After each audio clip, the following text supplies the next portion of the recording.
اسلامی مہینہ محرم سے شروع ہوتا ہے اور ذی الحجہ پہ جا کر ختم ہوتا ہے۔ ابتدا میں بھی قربانی، انتہا میں بھی قربانی۔ ایک سبق ہے ہم سب کے لیے کہ جو کچھ ہمارے پاس ہے یہ سب اللہ کا دیا ہوا ہے۔ اللہ کے نام سے قربان کرنے کا وقت آئے تو انسان اس میں کمی نہ کرے۔ چنانچہ محرم میں سیدنا حسین رضی اللہ تعالیٰ عنہ کو شہید کیا گیا 10 محرم کو، اور ذی الحجہ میں حضرت ابراہیم علیہ السلام نے اپنے بیٹے اسماعیل علیہ السلام کو اللہ کے نام سے قربان کیا، جس کی وجہ سے عید الاضحیٰ منائی جاتی ہے۔ دونوں قربانیاں ہیں، ایک خلیل کی قربانی ہے، ایک محبوب کے نواسے کی قربانی ہے۔ اب یہ قربانی کے حالات کیسے ہیں اس کا پس منظر ذرا سن لیجیے کہ نبی علیہ السلام کے زمانے میں اللہ نے دین کو بہت قبولیت دی۔ یدخلون فی دین اللہ افواجا، آخری زمانے میں لوگ فوج در فوج، گروہ در گروہ دین میں داخل ہوتے تھے اور اسلامی سلطنت پھیلتی جا رہی تھی۔ جب نبی علیہ السلام نے پردہ فرمایا، اب فتنوں نے سر اٹھایا۔ ابوبکر صدیق رضی اللہ عنہ خلیفہ اول بنے، اور سب سے پہلا فتنہ جو پیش آیا وہ مانعین زکوٰۃ کا تھا کہ کچھ لوگ ایسے تھے جو کہنے لگے ہم زکوٰۃ بیت المال میں جمع نہیں کروائیں گے، اپنے علاقے میں خود تقسیم کر دیں گے۔ وہ زکوٰۃ کے منکر نہیں تھے مگر اجتماعی نظام کو توڑنا چاہتے تھے، اس سے دین کا ایک سیٹ اپ خراب ہوتا تھا۔ تو وہ صدیق ان کے خلاف ڈٹ گئے، فرمایا یہ کیسے ہو سکتا ہے کہ نبی اسلام کے دین میں کمی ہو اور میں زندہ رہوں۔ عمر رضی اللہ عنہ جیسے صحابہ نے بھی انہیں کہا کہ اے اللہ کے اے امیر المومنین، آپ ان کے ساتھ اتنی زیادہ سختی نہ کریں۔ تو کہا کیوں نہیں کروں گا؟ اگر یہ بیل، اگر یہ اپنا جانور مال زکوٰۃ میں دیتے تھے اور اس کی رسی نہیں دیں گے تو میں اس پر بھی ان کے ساتھ قتال کروں گا۔ میں دین کو اسی حال میں رکھوں گا جس حال میں نبی اسلام چھوڑ کر گئے۔ ایُنقص وأنا حی، یہ کیسے ہو سکتا ہے کہ دین میں نقص آ جائے اور میں زندہ رہوں؟ یہ سیدنا صدیق اکبر کی نسبت اتحادی تھی نبی اسلام کے ساتھ کہ انہوں نے دین کو بالکل اسی طرح برقرار رکھا۔ پھر اس کے بعد ایک نیا فتنہ شروع ہوا جھوٹی نبیوں کا۔ مسلمہ کذاب ایک جھوٹا نبی تھا، اس نے نبوت کا دعویٰ کر لیا اور بہت سارے لوگ اس کے ساتھ مل گئے۔ تو سیدنا صدیق اکبر نے حضرت خالد بن ولید عنہ کو اس کی سرکوبی کے لیے بھیجا، بہت سارے مسلمان شہید ہوئے۔ بہرحال اللہ نے مہربانی کی کہ یہ فتنہ بھی ختم ہو گیا۔ پھر خوارج نے سر اٹھایا۔ یہ عجیب لوگ تھے جو کہتے تھے کہ کبیرہ گناہ اگر کسی سے ہو جائے تو وہ کافر بن جاتا ہے، اور وہ حضرت علی عنہ کے بڑے مخالف تھے۔ بہرحال یہ سلسلہ اسی طرح چلتا رہا۔ سیدنا عمر رضی اللہ عنہ کی خلافت آئی۔ عمر رضی اللہ عنہ کی خلافت میں اللہ نے اس دین کو خوب پھیلایا، چنانچہ کسریٰ بھی فتح ہوا، قیصر بھی فتح ہوا، اور اللہ کے دین کی جو سرحدیں تھیں وہ بہت بڑھتی چلی گئی۔ علامہ اقبال نے کہا تھمتا نہ تھا کسی سے سیل رواں ہمارا، جدھر جاتے تھے فتح قدم چومتی تھی۔ حضرت عمر عنہ کی خلافت کا زمانہ بہت پرسکون، پرامن اور بہت دین کی یعنی وسعت کا گزرا ہے۔ پھر اس کے بعد سیدنا عثمان غنی رضی اللہ عنہ خلیفہ بنے، یہ تیسرے خلیفہ راشد تھے۔ ان کے زمانے میں فتوحات اسی طرح جاری رہی، افریقہ فتح ہوا اور کہاں تک اسلامی سرحدیں پھیلتی چلی گئی۔ اللہ نے اسلام کو بڑی شان و شوکت عطا فرمائی۔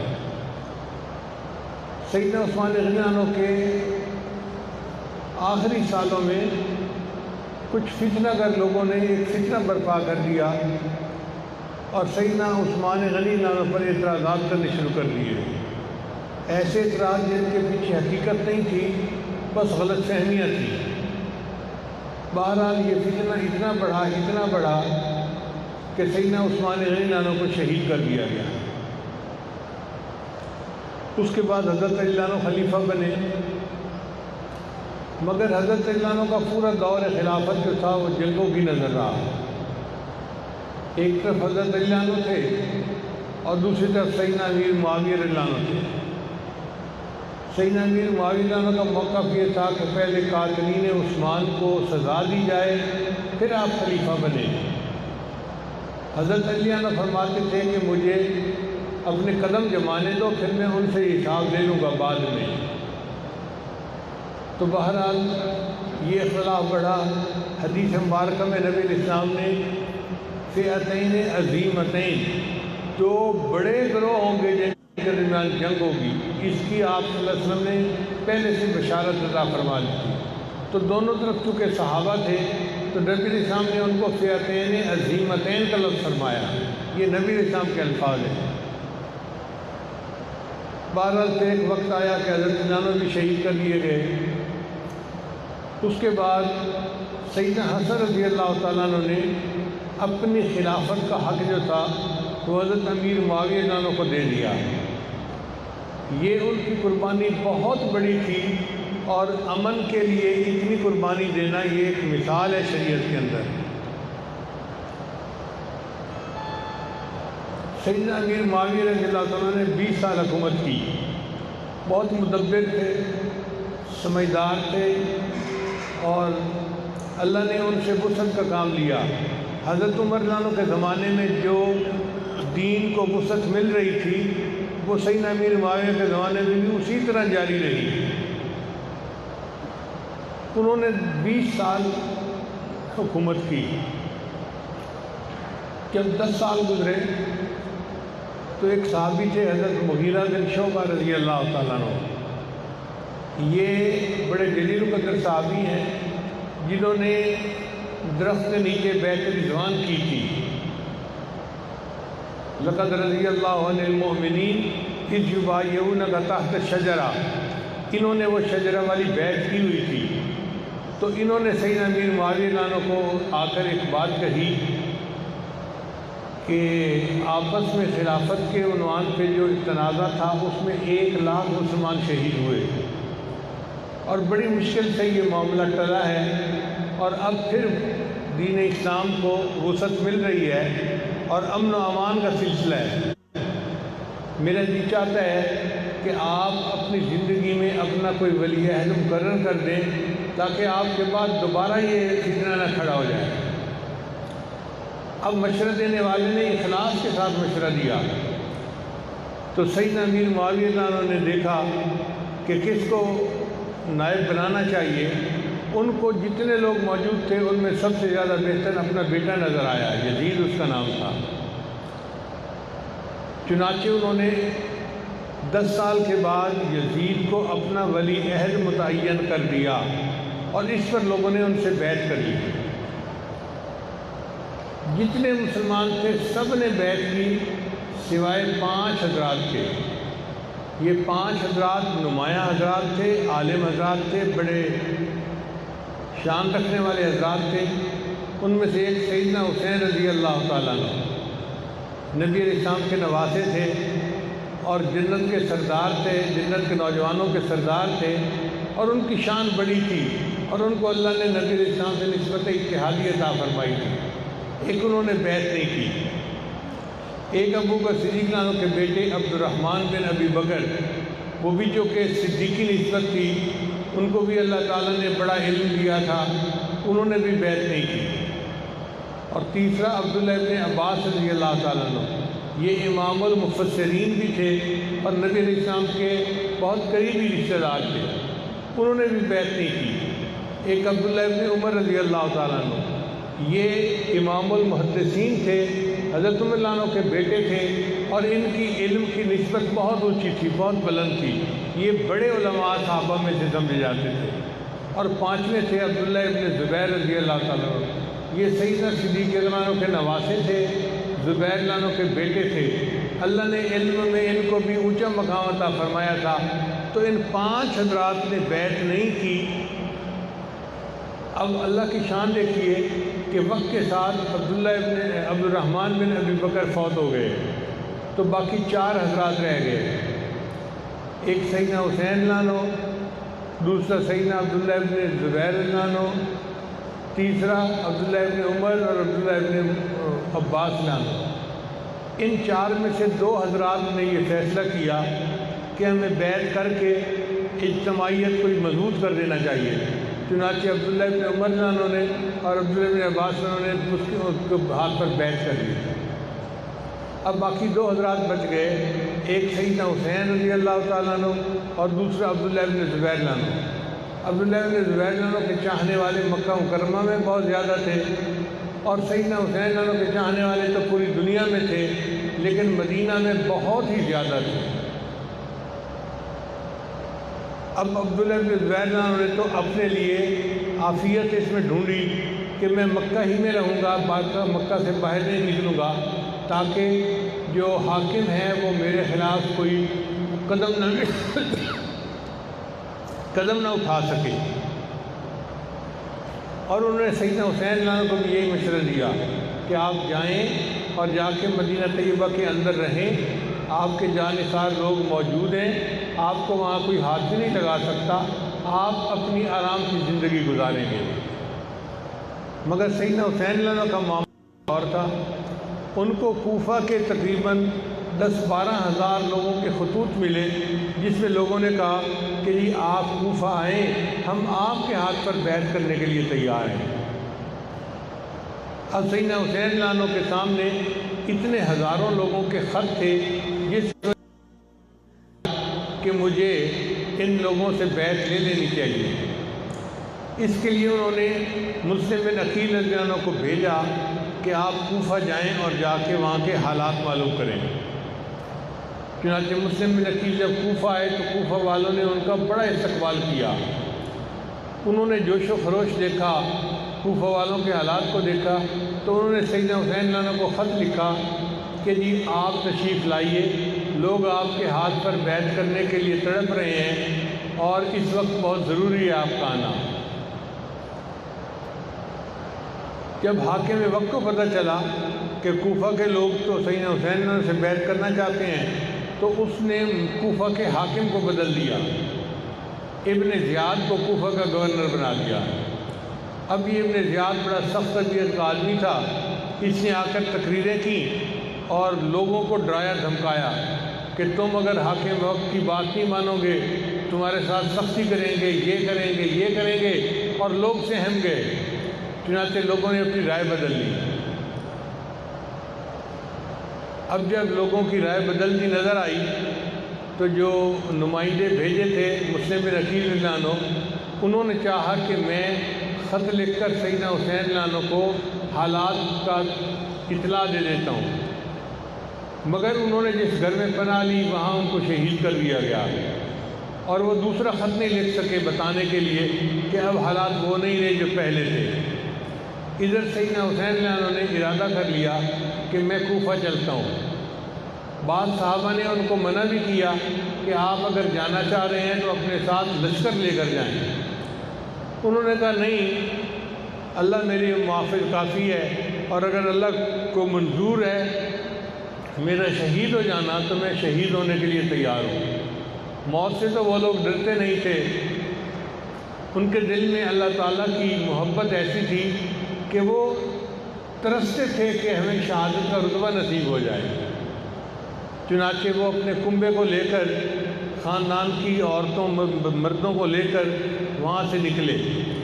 جب کوفہ کے قریب پہنچے تو ابن زیاد نے ایک شخص تھا، اس کا نام تھا شمر، وہ بہت ہی شقی القلب بندہ تھا، اس کو بھیجا اور اس کو کہا کہ جا کے تم ان سے بیعت لو اور اس قصے کو ختم کرو تاکہ یہ معاملہ ختم ہو جائے۔ جب باقی سارے لوگ مجھ سے بیعت کر چکے ہیں تو پھر صرف یہ 100 بندے ہیں گھر کے، تو اس گھرانے کو بھی بیعت پہ آمادہ کر لیا جائے۔ چنانچہ وہ ہزاروں کا لشکر لے کر آیا اور ایک گھرانے کے تقریباً 100 کے قریب بندے ایک جگہ پر خیمہ لگائے ہوئے تھے، خیمے کا گھیرا کر لیا اور اس کے بعد انہوں نے ان کے کھانا پینا سامان جو پانی تھا وہ بھی بند کر دیا۔ یہ محاصرہ کئی دن جاری رہا۔ سیدنا حسین جناب نے 3 شرطیں پیش کی۔ فرمایا ایک شرط تو یہ ہے کہ مجھے یزید کو خود ملنے دیا جائے۔ اس نے کہا ملنے دیا جائے گا، پہلے بیعت کریں بعد میں ملاقات ہوگی۔ انہوں نے فرمایا بیعت کا ہی تو مسئلہ ہے، اگر بیعت کر لی تو پیچھے تو پھر جھگڑا ہی کوئی نہ رہا۔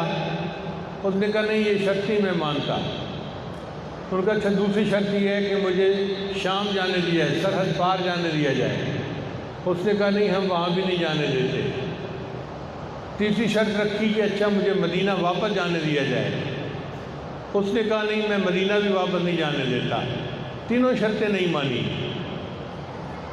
ایک کہ آپ اس کے لیے اس کی بیعت کریں میرے ہاتھ پر اور پھر آپ ان کے ساتھ جا کر ملیں۔ سیدنا حسین جانو تو عزم و استقامت کے پہاڑ تھے، ان کا یہ نہیں ہو سکتا کہ کسی کے پریشر میں آ کے کسی کے دباؤ میں آ کے میں حق سے ہٹ جاؤں۔ مجھے جتنا مرضی تم پریشرائز کرو گے میں اللہ کے دین کے لیے ڈٹا رہوں گا۔ اگر اس میں میری جان جاتی ہے، میرا پورا کنبہ قربان ہو جاتا ہے تو میں اس کے لیے تیار ہوں۔ حالات کے قدموں میں قلندر نہیں گرتا، حالات کے قدموں میں قلندر نہیں گرتا، ٹوٹے جو ستارہ تو زمین پر نہیں گرتا۔ گرتے ہیں سمندر میں بڑے شوق سے دریا، لیکن کسی دریا میں سمندر نہیں گرتا۔ یہ نہیں ہو سکتا کہ میں بیعت کر لوں پریشر میں آ کے اور اپنے بات کے موقف سے پیچھے ہٹ جاؤں، میں ہرگز نہیں ہٹوں گا۔ چنانچہ اس پر وہ جو مخالفین تھے انہوں نے تلواریں لے لی اور آپس میں ایک دوسرے کے ساتھ مقابلہ شروع ہو گیا۔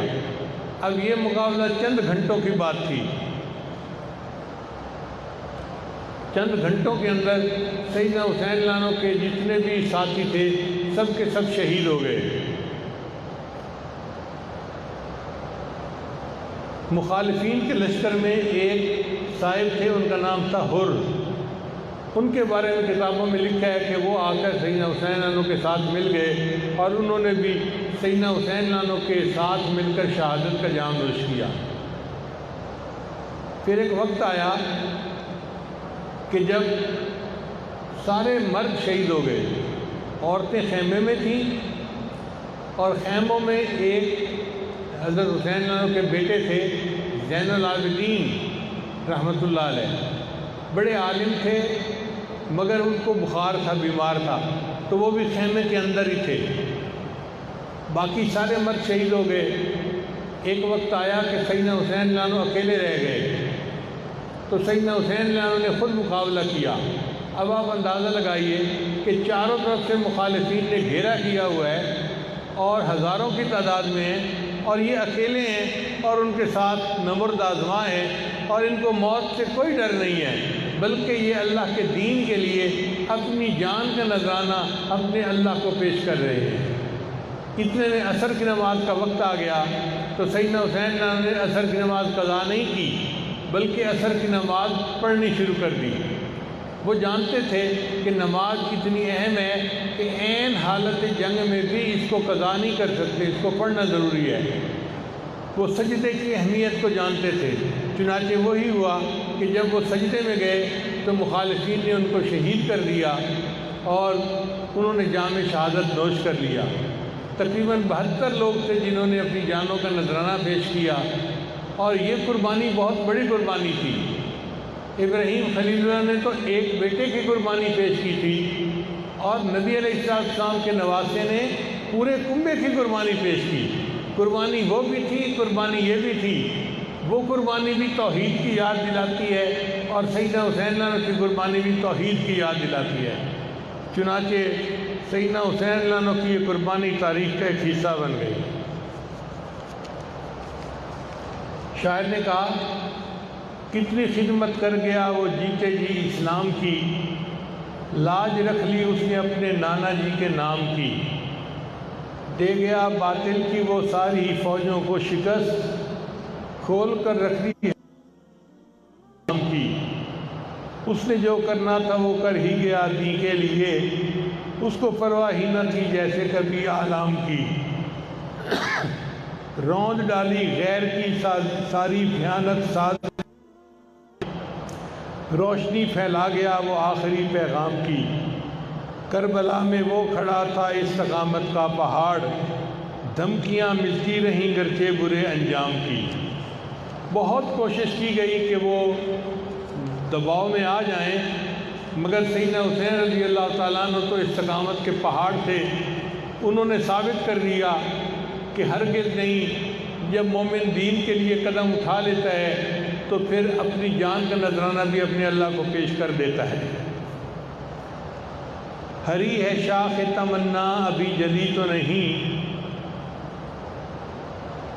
دبی ہے آگ جگر کی مگر بجھی تو نہیں، جفا کی تیغ سے گردن وفا شعاروں کی، کٹی ہے برسر میدان مگر جھکی تو نہیں۔ مومن کی گردن کٹ سکتی ہے مگر باطل کے سامنے جھک نہیں سکتی۔ چنانچہ یہ درس تھا جو سیدنا حسین نے اپنی شہادت کے ذریعے اس امت کو دیا۔ حدیث مبارکہ میں آتا ہے کہ شہید کے خون کا پہلا قطرہ جب زمین پر گرتا ہے اللہ تعالیٰ اس کے سارے گناہوں کو معاف فرما دیتے ہیں۔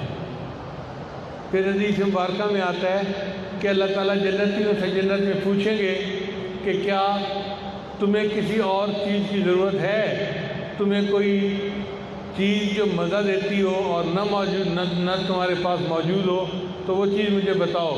تو جنتی کہیں گے نہیں یا اللہ، آپ نے جو دیا ہمیں ہر نعمت یہاں موجود ہے، بس ہمیں اور کسی چیز کی ضرورت نہیں ہے۔ مگر شہید اس میں کھڑا ہوگا اور شہید کہے گا کہ یا اللہ، نعمتیں تو ساری یہاں موجود ہیں، لیکن ایک نعمت وہ تھی کہ دنیا میں جب میں نے آپ کے نام پہ اپنی جان قربان کی تھی، جو لطف اور مزہ مجھے اس میں آیا تھا وہ مجھے جنت میں بھی نہیں آ رہا۔ تو میرا دل یہ چاہتا ہے اوہ یا ثم اقتل، مجھے آپ پھر زندہ کر دیں، پھر میں شہید کیا جاؤں، پھر زندہ کر دیں، پھر میں شہید کیا جاؤں۔ تو شہید کو اللہ تعالیٰ ایسی لذت عطا فرماتے ہیں کہ وہ جنت میں بھی تمنا کرے گا کہ مجھے زندہ کیا جاتا اور مجھے دوبارہ شہید کیا جاتا۔ چنانچہ حدیث مبارکہ میں آتا ہے قیامت کے دن اللہ تعالیٰ شہیدوں کو حکم دیں گے کہ شہید میرے عرش کے قریب آ جائیں۔ اگر کسی شہید کے راستے میں حضرت ابراہیم خلیل اللہ بھی کھڑے ہوں گے تو ابراہیم خلیل اللہ راستہ چھوڑیں گے تاکہ وہ شہید اللہ کے عرش کے قریب ہو جائے، اللہ کے عرش کے قریب ہو جائے۔ اللہ تعالیٰ شہید کو اتنا مقام عطا فرمائیں گے۔ اور امام قرطبی رحمۃ اللہ علیہ فرماتے ہیں کہ ہر بندے کی جب موت کا وقت آتا ہے تو ملک الموت اس کی روح کو قبض کرتے ہیں، لیکن جب شہید کی موت کا وقت آتا ہے تو اللہ تعالیٰ فرماتے ہیں ملک الموت کو، ملک الموت یہ میرا عاشق ہے، یہ میرے نام پہ قربان ہو رہا ہے، تو پیچھے ہٹ، اس کی روح کو میں قبض کروں گا۔ چنانچہ شہید کی روح کو اللہ رب العزت خود قبض فرماتے ہیں۔